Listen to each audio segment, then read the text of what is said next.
So we finally got the spoilers for chapter 298, and this is looking like a really good chapter. I'm excited to see the full release of it, and this is like a great bridge chapter in between the two arcs here, so let's get into it. So the title is Crumbling Sound. The first part of the chapter is a flashback of when the heroes are raiding Jaku Hospital. There are Redestro's monologues implying that all the costs that the League of Villains spent, them eating sushi, Toga buying a new coat, twice being able to be in a hideout together and not be in the hospital, is all covered by them, implying League of Villains owed them. The next panel showed a narration by Redestro saying that he always had two faces. The one that the public knows is the CEO of Detnerat, and the other face is being the leader of the Paranormal Liberation Front. The narration said that ever since the war in Deka City, he literally became two people. The next panel showed Redestro in a gigantic form and kind of muddy, and he seemed to be winning against some heroes and the Public Safety Commission. He said that he knew the commission was targeting him by pretending to order support items to them. The Public Safety said that they didn't expect him to come at them with an attack this powerful. He said that he wanted real freedom, and the seed has been planted all over the place. So this is pretty interesting, giving us more insight into like the Redestro side of things. Not really sure where this individual little storyline is headed, but I guess it's just giving us a little more insight into the minutia of things here in case we were wondering about potential plot holes leading up to that. But I guess this means that Redestro and like the Liberation Army aren't going anywhere. I mean, they were captured, but maybe they're probably going to be still included into this new League of Villains possibly. The time and place changed into 6 hours after the Tartarus prison break. All for One, in Tomura's body, was instructing the League of Villains to protect Tomura's body while they are resting. Spinner showing a bewildered face saying, "We used to talk about games and stuff. Who am I following right now?"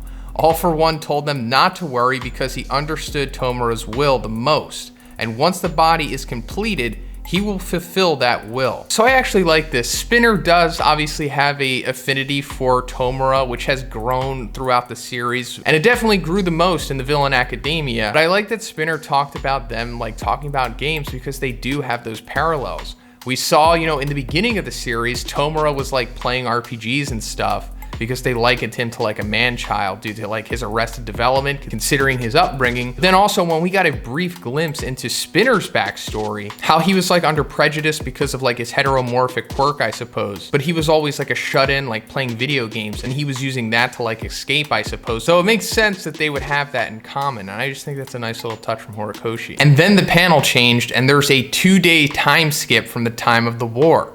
So there you go. That's our big time skip that we're getting. In the next panel, we see Bakugo regaining consciousness. He immediately sat down and stripped off his oxygen mask while holding his injured abdomen, seemingly in pain. And then we can see Mineta, Sato, Sero, and Hagakure visiting his room, with Mineta crying with relief seeing Bakugo awake. Bakugo yelled at them and they once again felt relieved because it's the usual Bakugo.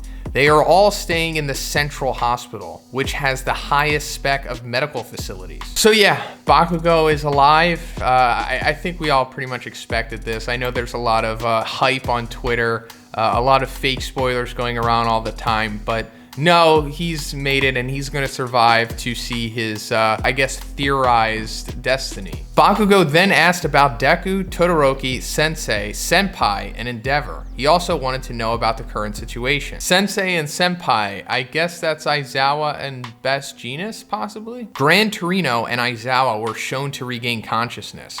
So yeah, this is also confirming that Gran Torino has in fact survived this arc.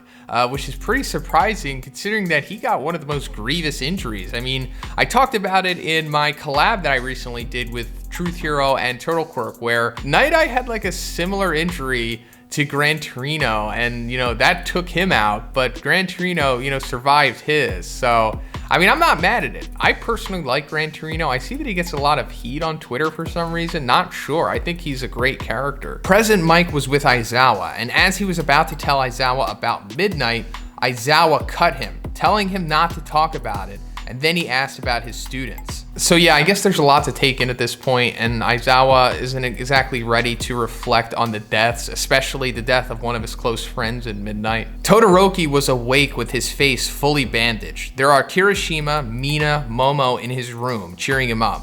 The next panel showed Natsuo and Fuyumi walking inside the hospital with a bunch of reporters asking them questions about Endeavor and Dabi, and it's implied that they want answers right now. Todoroki was analyzing the situation. He remembered how strong Dabi's fire was. He said it was a fire full of hatred.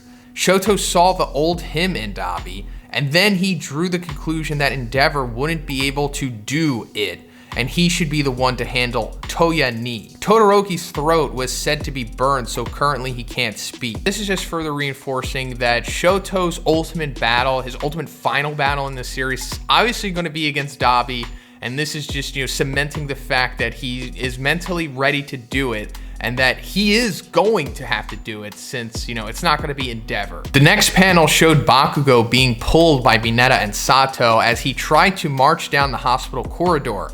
They told Bakugo he'd die if he kept moving, but Bakugo told them to stop pulling because he'll die even more.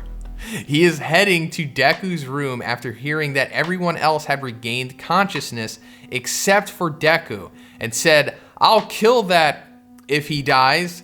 The last panel showed Deku lying on the hospital bed unconscious, with All Might sitting on the chair beside his bed. End of chapter. And also, when we do see Deku in his hospital bed, he is like severely bandaged up, like almost triple the amount that we saw him at the end of the sports festival. So it's like, I think he's reached his threshold with this stuff. So at the minimum, I'm thinking that he might be paralyzed for a little bit. I mean, he can't be paralyzed for the rest of the series because we're obviously not at the end of the series yet, so he still has a lot more work to do. So there is going to be some kind of plot intervention here to heal Deku to some degree. One possibility, just one, is that like maybe the 6th user of One For All's quirk is some kind of like healing ability or something. It's mainly the 6th one that I think if any of these are going to help Izuku in his current situation, it might be that. But speaking of the previous users of One For All, Izuku being in like this pseudo coma is also a device for him to talk to them. So recently he received the 4th user's quirk, which was like Spider Sense, the Danger Sense thing, and he hasn't spoken with that character yet. So like this is like a good time for him to maybe interact with that character, or just the previous users of One For All in general. Maybe he'll talk to Nana again. Regardless, I just think that that will probably happen because when Izuku is in like situations like this, usually that tends to happen, right? But then again, of course, Eri is there and Eri can just whoop, and then he's good to go. So maybe that happens too. But anyway, we're also getting a little preview for chapter 299, which will come out next week. We're not going on a break, but it says the villain's forces have grown stronger and made heroes in pinch. The story takes a new turn. So this might mean it's like that's the official beginning of the next arc possibly. But that's pretty much it for this one. Let me know what you guys think about this chapter. If you like the video, guys, please give it a like and please subscribe if you haven't already.